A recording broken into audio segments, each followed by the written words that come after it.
Disclaimer: the projection of Harry Potter onto the space of reals is J.K. Rowling. Chapter 43. "I'll go with you to Arithmancer, Harry," Hermione said once they finished breakfast. "I need to talk to Professor Vector about my independent study." And secretly she also wanted to see who else was taking the class in her year. "Great, you can show me where it is," Harry said. Hermione rolled her eyes and led the way. Upon reaching the classroom, Professor Vector rose from her seat and greeted her with a broad smile. "Miss Granger," she said, "I'm so glad that you were able to come back." She shook her favorite student's hand formally. "I'm glad I could come too, Professor," Hermione replied. "How was your summer?" "It was very nice. France was wonderful. I learnt a lot about French magical history. The rest was just really busy. Oh, and thanks for keeping an eye on Harry this summer." "No thanks necessary, Miss Granger. It was my duty as a teacher. I'm glad to see you looking well too, Mr. Potter." Thanks, Professor," Harry mumbled embarrassedly. "And, Professor, I want to ask about that independent study you mentioned," Hermione continued a little more softly. "Oh, of course, that," Vector replied. "I'm eager to see what developments we might be able to produce with your latest studies. Let's see. I wouldn't want to interrupt your time with your friends too much. How does 5 o'clock each Saturday sound? We could start this weekend, of course, and we could make other arrangements when you go to Hogsmeade's." "That sounds good, ma'am. I'll see you then." At that moment a voice behind her muttered, "Teacher's pet." Hermione and Harry spun around to see Draco Malfoy entering the classroom. "What are you doing here, Malfoy?" Harry said, immediately running his mouth off, as the Slytherin often did to him. "I am taking Arithmancy this year, Potter. What are you doing here?" "Same thing," Harry replied. "Ah, Granger's got you trained well, I see." Hermione considered backing off and letting Professor Vector handle this, but by the same token there wasn't much Malfoy could do in front of her, so she decided to fire back. "You say that like it's a bad thing, Malfoy." Harry started turning red at getting caught in the middle, and Vector stopped her own retort in surprise at Hermione's boldness. "Well, I suppose it might actually make Potter interesting for once," Malfoy said. "Say, what's the matter, Granger? Couldn't get Weasley to go along with it?" "No, Ron just happens to be better at runes. I recommended it to him." "Oh, so you do have both of them trained." "Okay, that's enough," Vector interrupted before someone could say something they'd regret, and she could sense it coming as a teacher, although she was secretly pleased to see how far Hermione had come from the shy little girl she'd met 2 years ago. "Everyone take your seats, please." "I'll see you in Transfiguration, Harry," Hermione said. "Yeah, see you later." Hermione walked off to make good use of her free period. She was sure she could find something to fill the time. Meanwhile, Harry took his seat as far from Malfoy as possible. The one good thing was that this was one of the few times he'd seen him without Crabbe and Goyle at his sides. As if those two could ever cut it in arithmancy. Still, he felt pretty isolated. His year at Hogwarts was a lot smaller than average, and arithmancy wasn't the most popular class. But even so, he was surprised to find that Dean Thomas was the only other Gryffindor in the room. Meanwhile, there were 7 Ravenclaws, and Malfoy was joined by Blaise Zambini, Theo Knott, Daphne Greenglass, Tracy Davis, and Pansy Parkinson from Slytherin. Harry wasn't sure Pansy could cut it in arithmancy either, and the way she kept sidling up to Malfoy, she was probably only doing it for him. Hufflepuff was represented by Justin Finch-Fletchley, Susan Bones, and Megan Jones. "Welcome to Arithmancy," Professor Vector began the class with a brief explanation of the next 3 years, which Harry had already heard in bits and pieces from Hermione. It was actually a refreshing change, he thought, when he realized that everyone in the class actually wanted to be here. There were always a few, even Ron in his worst moments, who didn't particularly care for the required classes. However, Harry was the only one who was prepared for Vector's introductory quiz to see how good at maths they were. Most of the class groaned when she announced it, and he noticed that Malfoy grimaced in anger when she explained how Muggle-born students often did better on it than purebloods. Harry wasn't sure how well he would do himself. He hadn't been bad at maths in Muggle school, but he was out of practice, although Hermione had been trying to coach him for the past couple of days. However, when he looked over the parchment and started solving the problems, he realized that it actually looked pretty easy. No, scratch that. Only the beginning was easy. Hermione might have been able to do this in her sleep when she was 9, but for mere mortals like him, the harder questions quickly escaped his grasp. On the other hand, he noticed Malfoy and the other Slytherins growing frustrated even faster than him. Maybe this wouldn't be such a bad class after all. Ron had a very different experience walking into Muggle Studies class. Officially, there was enough interest in Muggle Studies to justify splitting it into 2 sections, like the core classes. But his section was tiny. It was supposed to be the Gryffindor-Slytherin section, which was scheduled opposite Arithmancy because of the chronically low interest in Arithmancy in Gryffindor, and the chronically low interest in Muggle Studies in Slytherin, but it didn't look much like it. Muggle Studies tended to attract purebloods looking for an easy O, half-bloods looking to get in touch with their Muggle heritage, like Seamus Finnegan, and particularly people with parents working at the Ministry, where they had to deal with Muggles more. Ministry work often ran in families. That was probably the only explanation for the lone Slytherin in the class, Elizabeth Runecorn. Her father worked at the Ministry in the DMLE somewhere. There was also one Ravenclaw and one Hufflepuff whose regular section, Ron overheard, conflicted with ancient runes. Apparently, scheduling electives was more complicated than anyone let on. Probably a job for someone like Hermione. Charity Burbage was a middle-aged witch with a bit of a tired face and scruffy hair that had once been red, but was now a faded tan. Only her eyes, which were prominent and a deep forest green, looked lively and spirited.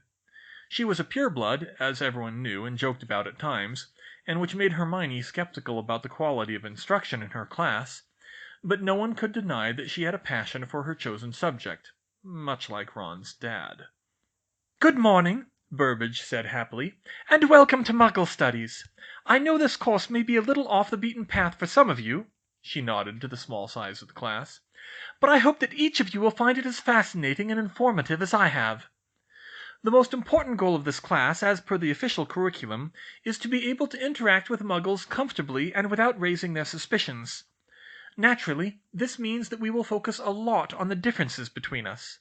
Muggles wear different clothes than we do, read different books, listen to different music, have a different history and culture, and, of course, use electricity instead of magic." Oh, so that's how it's pronounced, Ron thought. "However, while we are studying these things, I hope that I can instill you with a greater understanding of Muggles. For all our differences, I believe that deep down we are not so different at all. After all, we are all human. A third of the families in our world include at least one Muggle who knows about magic. We have the same needs and desires, the same hopes and dreams. And magic may make it easier for us, but the Muggles get on better without it than you might think. That is the message I hope you take away from this class. Now, up through Owl level, this class will focus mainly on what you need to know to interact with Muggles on a wizarding level, the relatively limited contact you're likely to experience in daily life or a ministry job. Although that's more than you might think. You'll also be expected to understand how Muggle and magical worlds affect one another. Even a passing familiarity with Grindelwald's War should prove that we are not completely isolated from each other. One thing that Muggle-born students often request here at Hogwarts is Muggle history and science classes. These are fascinating subjects, and can mesh surprisingly well with history of magic and arithmancy, respectively, but unfortunately they are not thought to be of much practical value for the average witch or wizard, so we will only be taking a brief look at them at Owl level, while those of you who continue to Newt level will be able to study them more in depth. For today's lesson, I'd like to just look at the situations where we typically encounter Muggles. Where do we often find Muggles in our daily lives? Mr. Finnegan? She asked as Seamus raised his hand. "Me da's a Muggle, ma'am," Seamus replied. "Of course," Burbage replied. "I'd wager almost all of you have a family member or a family member of a friend who is a Muggle, and those individuals can be very good resources for knowledge of Muggle life, by the way. Of course, these are people who already know about magic, which makes it a bit easier to interact with them. But when do you typically meet Muggles who don't know about magic?" Hermione's roommate, Lily, raised her hand. "Yes, Miss Moon?" There's always a lot of them walking around London, Professor. Very good. There are many more muggles than there are witches and wizards, so in almost any city or town you will meet many of them just walking down the street. What about you, Mr. Weasley? I understand your father has a particular affinity for muggles. Yeah, he works in the misuse of muggle artifacts office at the Ministry, Ron said, a little embarrassedly. He has to collect enchanted stuff that winds up with muggles. Oh, and Mum always goes into the Muggle village for groceries. Excellent, Mr. Weasley. 5 points to Gryffindor. In addition to chance meetings and ministry-related work, if you don't live in London or Hogsmeade, which covers at least half of you, I suspect, the most convenient place to buy food is usually at a Muggle market.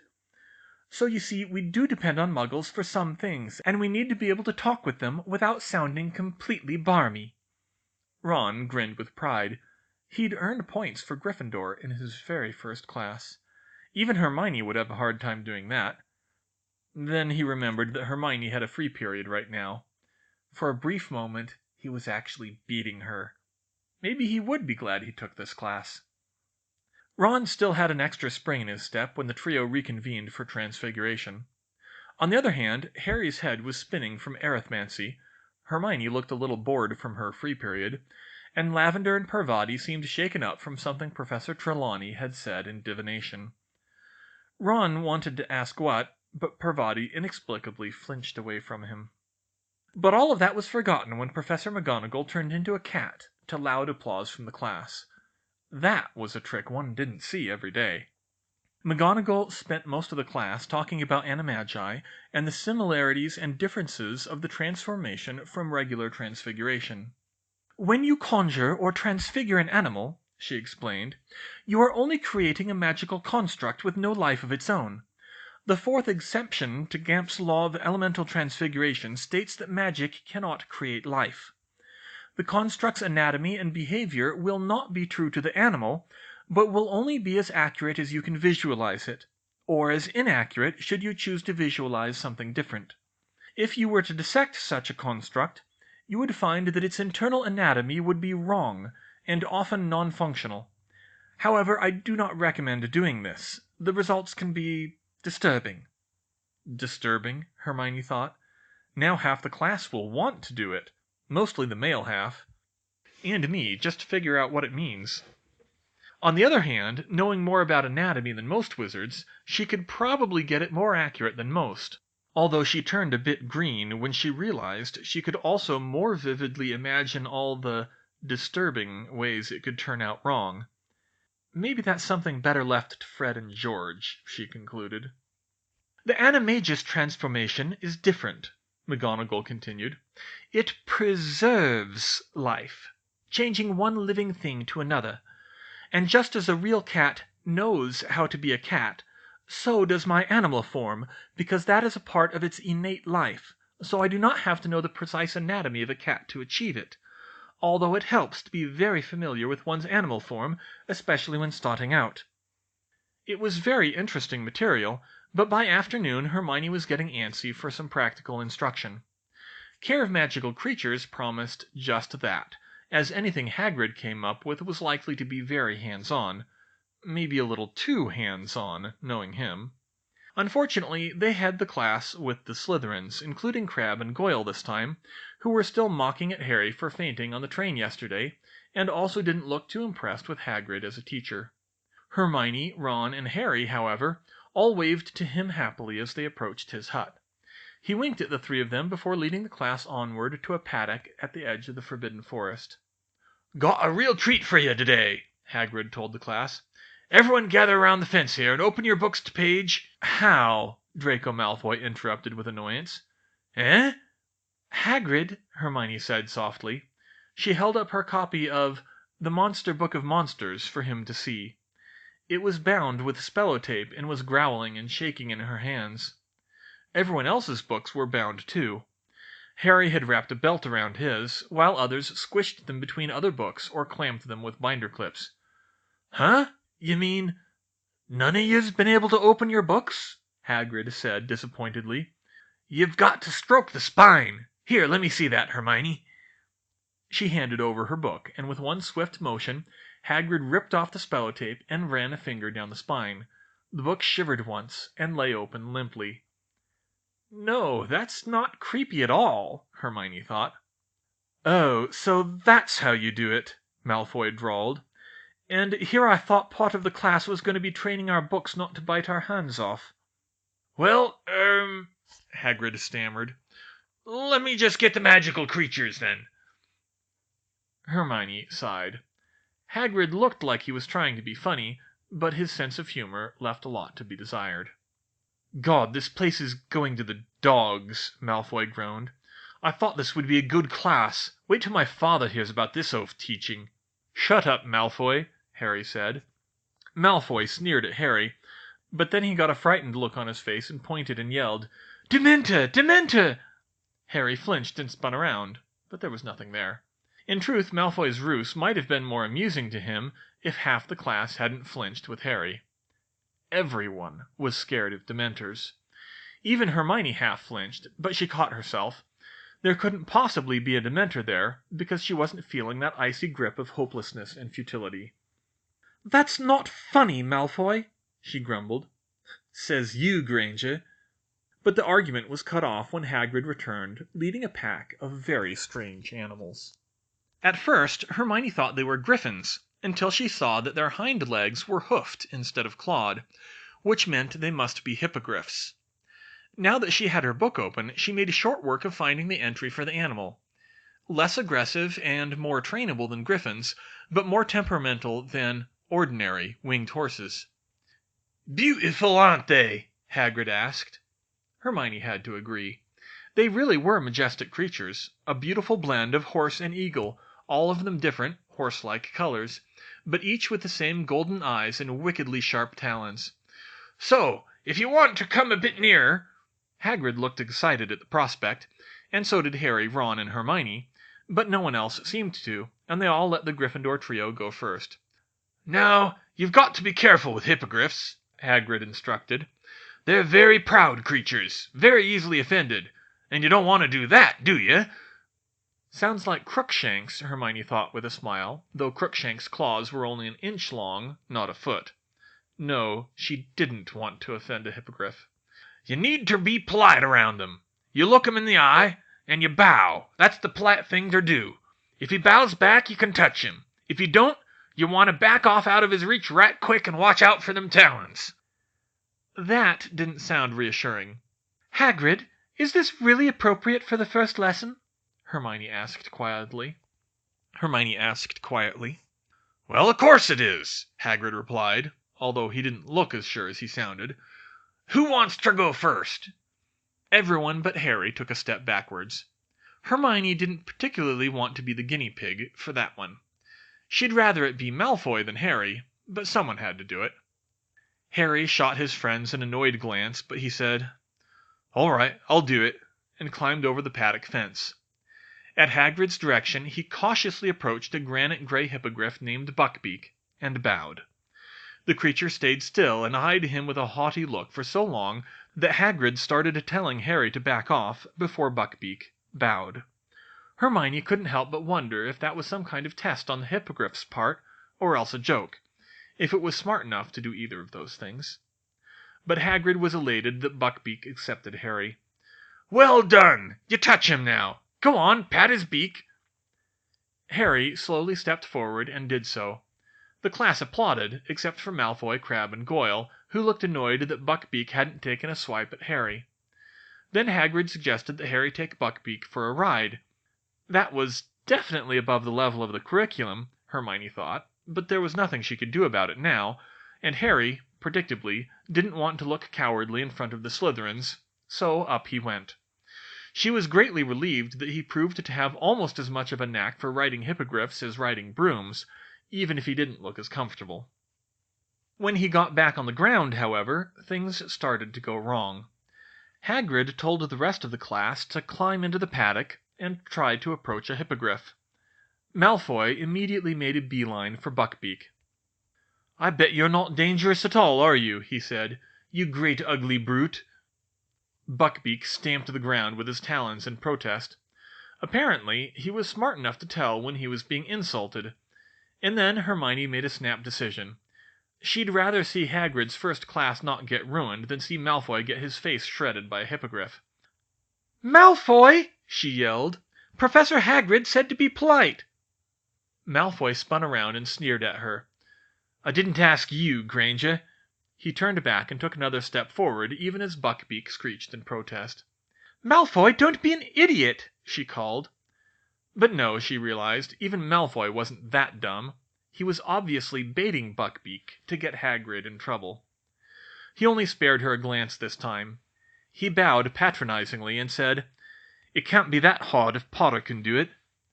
Buckbeak didn't return the bow and only screeched in protest again. "Yeah, well, I didn't ask you either," Malfoy said to the animal. He started to step forward again. "Malfoy, no!" Hagrid yelled, rushing forward, but too late. He was really going to do it. He was going to put himself in the hospital wing just to try to get Hagrid fired. Hermione couldn't let that happen. Acting fast, she did the only thing she could think of. "Desatlos coron zapata sinreda!" Several things happened at once. Malfoy reflexively turned back towards her at the first word of an unfamiliar spell being cast, and said, "What are you— Ah! Ow!" The entire class screamed as Buckbeak's talons swiped through the air right where Malfoy's head had been a second earlier. Buckbeak jumped back in surprise to see Malfoy fall, without connecting with him, just before Hagrid backed him away. And finally, Malfoy found himself lying on the ground scrambling to get back from the irate hippogriff. His shoelaces were tied together. "Filthy mudblood Granger!" Malfoy spat, not caring if Hagrid heard him. "You could have killed me!" "Hey, she saved your sorry arse!" Ron jumped to her aid. "That hippogriff almost took your head off!" Malfoy untangled his shoelaces and stood up. "Well, then that bloody chicken needs to go too," he said. "You were baiting him, Malfoy, and you know it," Hermione said. "I told you need to be polite. Like this." She turned around, took a deep breath to calm herself, and approached Buckbeak like Harry had. "Hermione, no! My tea leaves!" Lavender Brown called from behind her. Hermione paused and glanced at her in confusion, but she kept going. Hagrid let her approach the animal, although he still stood close by warily. "Hello, Buckbeak," she said demurely, and she bowed whilst maintaining eye contact. Buckbeak seemed to approve of her jinxing Malfoy, and immediately bowed back. "Well, looks like he likes you, Hermione," Hagrid said, becoming happier again. "Go on, give him a pat, then. And, thanks for saving me lesson," he added in a whisper. "No problem, Hagrid," Hermione replied as Buckbeak nuzzled her with his beak. "Maybe Dad's right," she thought. "Maybe I do have a way with animals." Of course, it couldn't be quite that simple. By the time Hermione got out of charms, the story that she had jinxed Malfoy in the middle of class and saved him from an angry hippogriff had gone clear round the school. Alternate versions included Hermione actually trying to hurt Malfoy, courtesy of the Slytherins, and Hermione saving Malfoy because they were secretly dating, courtesy of some love-struck older Gryffindor girls. Hermione had difficulty not throwing up when she heard that one. So it was only to be expected that there would be consequences. "Hermione, I was so scared when you went up to that hippogriff," Lavender Brown said as they left Professor Flitwick's classroom. "I tried to stop you." "But why?" Hermione asked. "Hagrid was right there." "We were reading tea leaves in divination class this morning," said Parvati Paddle ominously. She humored the two girls. "So in my tea leaves it showed the flag and the ivy leaf," Lavender said, "and that means danger for a friend." "Uh-huh," Parvati added. "Professor Trelawney said so herself." "Parvati, I've talked to Professor Trelawney a couple of times. Has she ever actually predicted something correctly?" "Yes, she has. This morning she predicted Neville would break 2 teacups, and he did." "Probably just a coincidence. Besides, that could mean any of your friends." "I wouldn't be so sure." Lavender pointed over Hermione's shoulder. "Danger for a friend?" Hermione turned around and saw Professors McGonagall, Vector, and Snape waiting for her, all looking stern. "Miss Granger, come with us, please," Professor McGonagall said. Hermione just hung her head and followed them to McGonagall's office. Miss Granger, her head of house told her in clipped tones, Draco Malfoy has made a complaint against you and also one against Professor Hagrid. We have already heard his and Professor Hagrid's side of the story, but I would also like to hear yours as well." She glared at Snape not to interfere. Hermione took a deep breath and tried to tell her teachers as accurately as possible what had happened at the paddock, and why she believed she had thwarted Malfoy's attempt to bait Buckbeak into attacking him. When she mentioned the spell she'd cast, Professor Vector drew herself up and stood over her with an intensely disapproving look that made Hermione sick to her stomach. "Miss Granger, please tell me you didn't cast an untested spell on a fellow student," Vector said. "Of course not, Professor," Hermione replied quickly. "I tested it this morning during my free period." That took the professors by surprise. "Then you mean to say," Snape asked suspiciously, "that you did, indeed, craft the spell you used on Mr. Malfoy yourself?"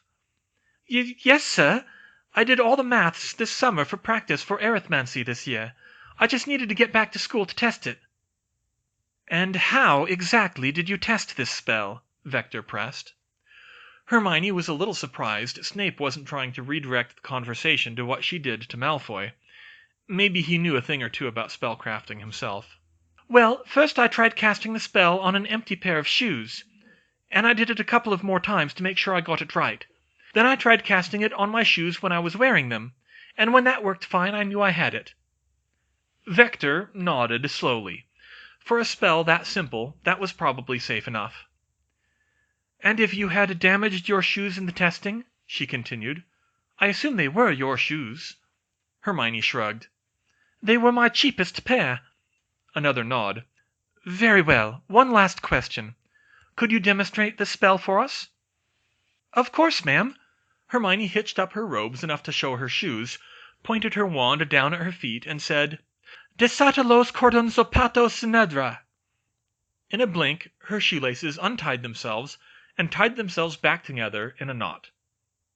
With that, Snape snapped back to his usual acerbic self. "Well," he said, "I suppose that's some impressive spell work for a third year, though no doubt you will say this is what you've come to expect from Miss Granger, Septima. The fact remains that she used this spell on Mr. Malfoy in the middle of a dangerous situation." "From the sounds of it, a dangerous situation that Mr. Malfoy caused, Severus," McGonagall interrupted. "Mere hearsay," Snape dismissed her.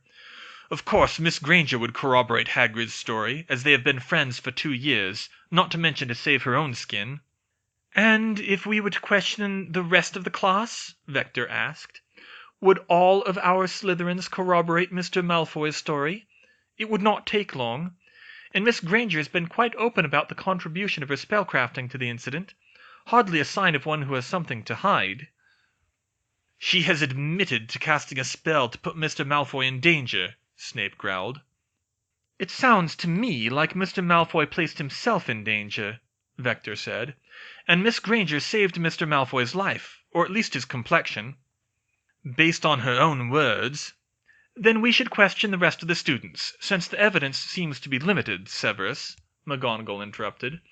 "I believe innocence until proven guilty is still current in this school. If Miss Granger acted irresponsibly, I give you my word I will discipline her accordingly. I expect you to do the same with Mr. Malfoy." Snape glared at McGonagall, but between her and Vector he knew it was time to cut his losses.